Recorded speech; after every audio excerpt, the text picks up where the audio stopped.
भजन लाल जी का धन्यवाद। इसके लिए जब आपकी सरकार थी तब आपने मांग क्यों नहीं उठाई थी? क्योंकि उस टाइम भी अशोक गहलोत जी की सरकार थी, तो उन्होंने जिस भी हारे हुए एमएलए ने जो कुछ मांगा उनने सब कुछ दिया। जैसे अपन खेरा यहाँ की बात करें तो यहाँ चेचट की, तो चेचट में तहसील की घोषणा की गई थी। सुकेत की बात करें तो सुकेत को नगर पालिका बनाया गया था। तो उस टाइम फिर आपने क्यों नहीं उठाई मांग? देखो उस टाइम मैं सदन में नहीं था।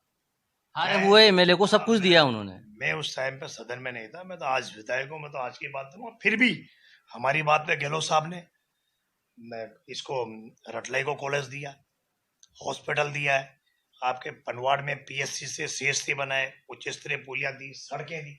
उन सबका श्रेय आप किनको देना चाहोगे? ये जो बातें हैं, सारी बातें जीता हुआ जनप्रतिनिधि का धर्म बनता है कि विधानसभा के पटल पर रखे, मुख्यमंत्री से मिले, संबंधित मंत्री से मिले और क्षेत्र के लोगों की बात रखे। संस्कृत कॉलेज का श्रेय किसको देना चाहोगे फिर आप? सत्य हमारे गहलोत साहब ने करवाया। वो गहलोत साहब ने कराया, तो फिर हमारी पालिका का श्रेय किसको देंगे? हमारी मांग हमने करवाई। अच्छा,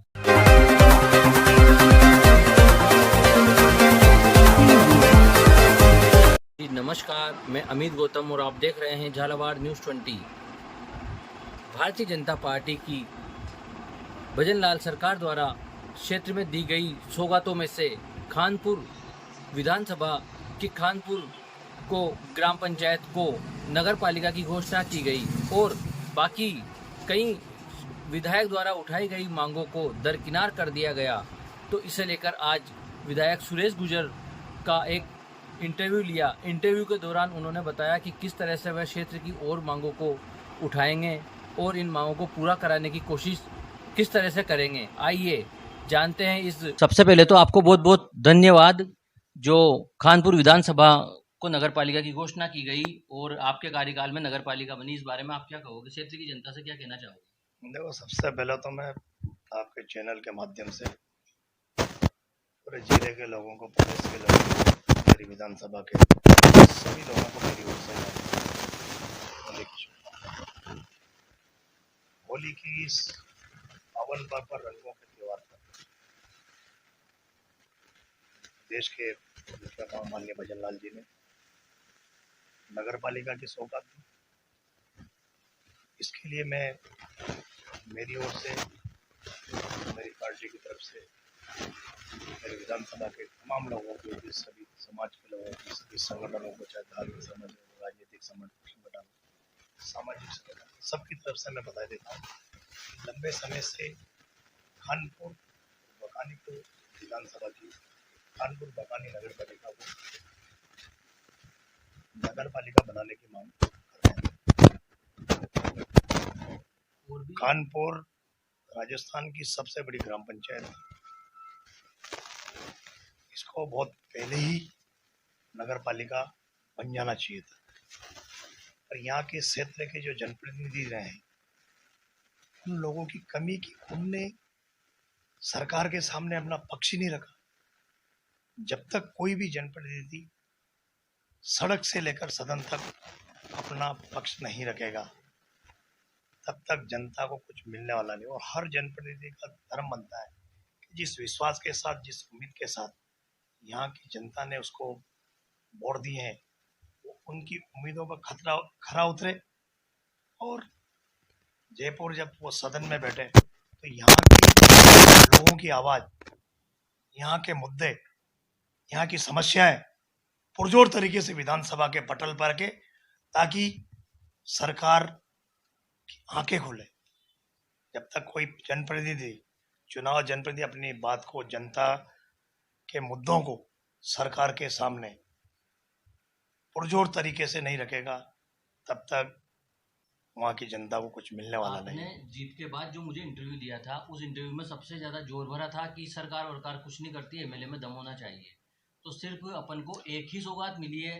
देखो, सरकार किसी भी सरकार किसी भी पार्टी की रहे, एमएलए किसी भी पार्टी का रहे, वो जनता का चुना हुआ जनप्रतिनिधि है। मुख्यमंत्री कोई भारतीय जनता पार्टी का मुख्यमंत्री नहीं है भजन लाल जी। भजन लाल जी पूरे प्रदेश के मुख्यमंत्री हैं। आज मैं विधायक कांग्रेस पार्टी से जीता हूँ, मैं कांग्रेस का विधायक हो सकता हूँ, पर सबसे पहले मैं जनता का विधायक। अगर मैं सोचूं कि ये बीजेपी का, ये कांग्रेस का, इसने वोट नहीं दिया, नहीं दिया, तो क्षेत्र का विकास नहीं होगा। सबको साथ लेकर चलना चाहिए, सब लोगों की मदद करना चाहिए। जहां तक आप कह रहे हो कि विधायक में दम होना चाहिए, सही बात है। कोई भी विधायक जीत के चला जाएगा दमदारी से, और किसी की भी हो, किसी भी दल की हो, जब तक दमदारी से विधानसभा के पटल पर अपनी बात नहीं रखेगा। और भी जो मांगे हैं क्षेत्र की, इनको मनवाने के लिए अब आप क्या करोगे? इसके लिए क्या उग्र आंदोलन करोगे? देखो, 1 साल का मेरा कार्यकाल है। पिछला चुनाव हार गया था मैं। पिछले बजट में माननीय गहलोत साहब ने जो लंबे समय से मांग थी कॉलेज की, संस्कृत कॉलेज रटलाई में दिया है, पीएससी को सीएससी सारोला में किया है। अभी माननीय भजन लाल जी ने सब लोगों की आवाज को सुना, मैंने भी मेरी बात रखी। नगर पालिका की शुरुआत हमारे इस बजट में 4 साल और बाकी है। 4 साल में जो भी क्षेत्र की समस्या है, चाहे बकानी में कॉलेज की मांग हो, कार्यालय की मांग हो, यहाँ पर सैटेलाइट हॉस्पिटल की बात हो, कृषि उपज मंडी की बात हो, रटलाई में तहसील की बात हो, कानपुर में कृषि महाविद्यालय की बात हो, सारी मांगे आने वाले बजट में मुख्यमंत्री जी को देना पड़ेगा, क्योंकि मैं मेरे लिए नहीं मांग रहा हूँ। ऐसा तो नहीं है कि परिसीमन को लेकर जो बकानी खानपुर अलग अलग होंगे तो सारी सौगात खानपुर में ही मिल जाए, वो बकानी का कोई दड़ी दोरी नहीं रहे। परिसीमन के बाद की अलग परिस्थिति है कि परिसीमन 2026 में होना तय है। परिसीमन को कौन होगा? परिसीमन 2026 में होने। ये विकास के मामले में खानपुर बकानी ऐसा नहीं है। जब तक मैं यहाँ का विधायक हूँ, मेरा है यहाँ की जो भी मांगे आने वाले समय में, अगले साल जब बजट पेश होगा तो माननीय भजन लाल जी से यही निवेदन करेंगे। सड़कों पे भी उतरना पड़ा तो यहाँ की जनता सड़कों पर उतरेगी, के साथ चलूंगा। आंदोलन करना पड़ा तो आंदोलन भी करेंगे। विधानसभा के पटल में सरकार के सामने भी बकानी की बात हो, चाहे खानपुर की बात, या पूरे जिले की बात हो, मैं पूरे विधानसभा में जब भी मुझे बोलने का मौका मिला, मैंने जिताया तो बकानी खानपुर के लोगों ने, लेकिन जहां पर जिले की जो बातें हैं, जो बड़े मुद्दे हैं, सारे मुद्दों को मैंने रखा है।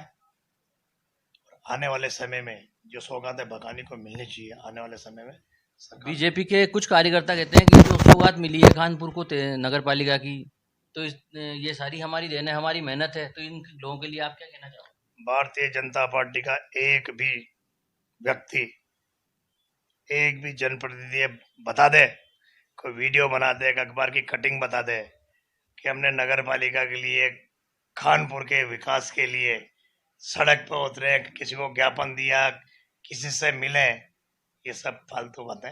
1.5 साल से मैं नगर पालिका, चाहे कानपुर की बात हो, चाहे बकानी की बात, चाहे अन्य क्षेत्र की समस्या, 1 साल से जब भी विधानसभा में मुझे बात रखने का मौका मिला, मैंने पूरी दमदारी से बात रखी है। और तो और नगर पालिका के लिए हम सड़कों पर भी उतरे हैं, आंदोलन भी हम लोगों ने किए हैं। और ये सब देन उन कार्यकर्ताओं की, सामाजिक संगठनों की। कोई मेरी पार्टी अकेले को श्रेय नहीं देता, खानपुर के व्यापारियों को मैं श्रेय देता हूँ, धार्मिक संगठनों को देता हूँ, सामाजिक संगठनों को देता है, क्या किसी भी दल के हो। सबकी भावना थी कि खानपुर में नगर पालिका बने, तो माननीय भजन लाल जी ने आपकी, हमारी, सबकी बात को सुना और नगर पालिका उन्होंने बनाई। इसके लिए मैं दिल से भजन लाल जी का धन्यवाद देता हूँ। इसके लिए जब आपकी सरकार थी तब आपने मांग क्यों नहीं उठाई थी? क्योंकि उस टाइम भी अशोक गहलोत जी की सरकार थी, तो उन्होंने जिस भी हारे हुए एमएलए ने जो कुछ मांगा उनने सब कुछ दिया। जैसे अपन खेरा यहाँ की बात करें तो यहाँ चेचट की, तो चेचट में तहसील की घोषणा की गई थी। सुकेत की बात करें तो सुकेत को नगर पालिका बनाया गया था। तो उस टाइम फिर आपने क्यों नहीं उठाई मांग? देखो, उस टाइम मैं सदन में नहीं था। हारे हुए एमएलए को सब कुछ दिया उन्होंने। मैं उस टाइम पे सदन में नहीं था, मैं तो आज विधायक हूँ, मैं तो आज की बात करूँगा। फिर भी हमारी बात पे गहलोत साहब ने इसको रटलाई को कॉलेज दिया, हॉस्पिटल दिया है, आपके पनवाड़ में पीएससी से सीएससी बनाए, उच्च स्तरीय पुलिया दी, सड़कें दी। उन सबका श्रेय आप किनको देना चाहोगे? ये जो बातें हैं, सारी बातें जीता हुआ जनप्रतिनिधि का धर्म बनता है कि विधानसभा के पटल पर रखे मुख्यमंत्री से मिले, संबंधित मंत्री से मिले और क्षेत्र के लोगों की बात रखे। संस्कृत कॉलेज का श्रेय किसको देना चाहोगे फिर आप? सत्र हमारे गहलोत साहब ने करवाया, वो गहलोत साहब ने कराया, तो फिर अब हमारी नगर पालिका का श्रेय किसको दोगे? हमारी मांग हमने करवाई। अच्छा, मतलब उस टाइम जो श्रेय दे रहे हो संस्कृत कॉलेज का, वो तो विधायक जी ने उस टाइम पे कभी कोई क्षेत्रीय कॉलेज की बात करी थी क्या? एक आप मुझे एक लेटर बता दें, एक बार विधानसभा की कार्रवाई कर निकाल के बता दें कि उस टाइम उन्होंने बोला हो। गहलोत साहब की बहुत बड़ी सोच थी। गहलोत साहब ने कभी ये नहीं सोचा कि बीजेपी का विधायक है, कांग्रेस जो मांगा सब दिया। हमारे गहलोत साहब कहते हैं कि मांगते मांगते थक जाओगे, लेकिन मैं देता देता न, मांगने वाले की भी इच्छा होनी चाहिए कि वो कुछ मांगे। जब कोई मांगेगा ही नहीं, जनप्रतिनिधि सरकार के सामने अपना पक्ष ही नहीं रखेगा तो सरकार क्यों चिंता पड़ी। ये तो यहाँ के जनप्रतिनिधियों का फर्ज बनता है, उनका धर्म बनता है कि अपने क्षेत्र की जो भी बातें हैं, विकास की बात हो, खोलने की बात हो, कॉलेज की बात हो, हॉस्पिटल की बात हो, विधानसभा के पटल पर संबंधित मंत्री से मिले, मुख्यमंत्री से मिले कि इन लोगों की कमी है कि इन लोगों ने विधानसभा में अपनी बात नहीं रखी। तो अब जो मांगे जो अधूरी रही उनको पूरी कराने की आप पूरी कोशिश करोगे? देखो अभी तो मैं 4 साल विधायक हूँ, आप ये मत समझना कि भारतीय जनता पार्टी की सरकार है, मुख्यमंत्री